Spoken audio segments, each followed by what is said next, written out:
સાથે પણ વાતચીત કરવી છે, કારણ કે રાજુભાઈ કરપડા ભાજપમાં જોડાયા, એમના 2 દિવસની અંદર જ એમને ટિકિટ મળી ચૂકી છે, એટલે કે અત્યાર સુધી લડતા ભાજપની સામે હવે ક્યાંક આપણને ભારતીય જનતા પાર્ટીની અંદર લડતા જે આમ આદમી પાર્ટી છે તેમની સામે પણ લડતા દેખાશે।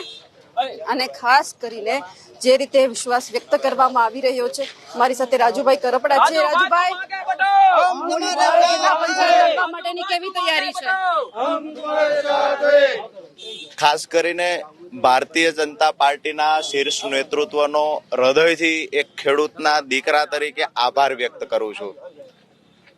અહીંયા ભારતીય જનતા પાર્ટીમાં જોડાયા અને 24 કલાકની અંદર એક ખેડૂતનો અવાજ બનવાનો જેને પ્રયત્ન કર્યો છે, એવા એક ખેડૂતના દીકરાને નાની ઉંમરમાં આવડી મોટી વિશ્વની સૌથી મોટી પાર્ટીએ જ્યારે વિશ્વાસ મૂકી અને ખેડૂતોની સેવા કરવા માટે મૂળી 2 જિલ્લા પંચાયત સીટ પરથી ઉમેદવારી કરવાની જે મને તક આપી છે, ત્યારે ભારતીય જનતા પાર્ટીનો હૃદયથી આભાર માનું છું। ખાસ કરી મુખ્યમંત્રી શ્રી ભૂપેન્દ્રભાઈ પટેલ, નાયબ મુખ્યમંત્રી શ્રી હર્ષભાઈ સંઘવી સાહેબ, જગદીશભાઈ વિશ્વકર્માજી, તમામ શીર્ષ નેતૃત્વનો આ તકે ખૂબ હૃદયથી આભાર માનું છું।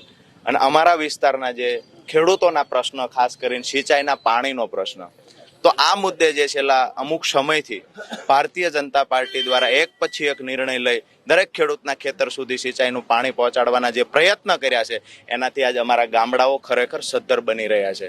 આ નિર્ણય જે લીધો છે એમાં પણ અમારા ખેડૂતોમાં ખૂબ ખુશીનો માહોલ છે। અને ઉમેદવાર તરીકે જ્યારે જાહેરાત કરવામાં આવી છે ત્યારે અતિશય ખુશી આ વિસ્તારમાં જોવા મળે છે। અને આત્મવિશ્વાસ સાથે કહું છું કે આ વિસ્તારના ખેડૂતો પોતે એવું સમજી બેઠા છે કે આ લડાઈ રાજુ કરપડા ભારતીય જનતા પાર્ટીની નથી, આ ચૂંટણી ખેડૂતોની તાકાત બતાવવાની ચૂંટણી છે। આવનાર સમયમાં ચોક્કસથી પરિણામ જોવા મળશે। વિધાનસભાની ચૂંટણી લડી ચૂક્યા છો, આ ચૂંટણી જીતવી કેટલું લાગે છે?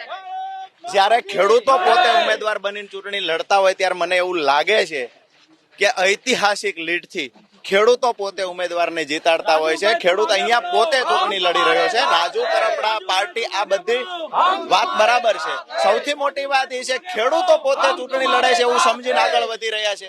હજારોની સંખ્યામાં ખેડૂતો જ્યારે અમે કમલમ પહોંચ્યા ત્યારે પણ આવ્યા હતા।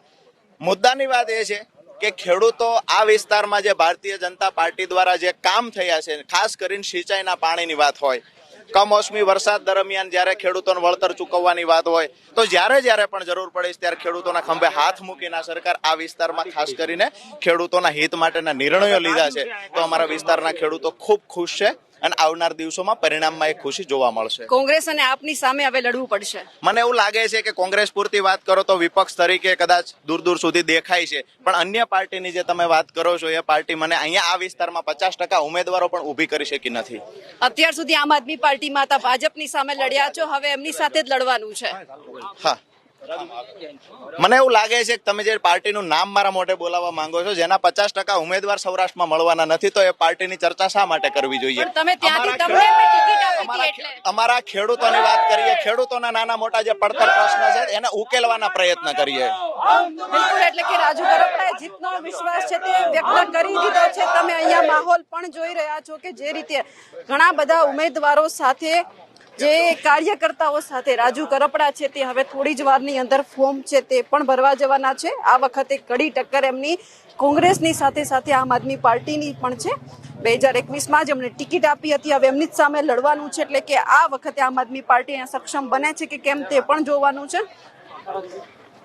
જે રીતે અહીંયા કાર્યકર્તાઓ રંગે ચંગે એમનું સ્વાગત કરવા માટે આવ્યા છે, ખાસ કરીને સૌથી વધારે અહીંયા ખેડૂતો છે એ પણ તમે જોઈ રહ્યા છો।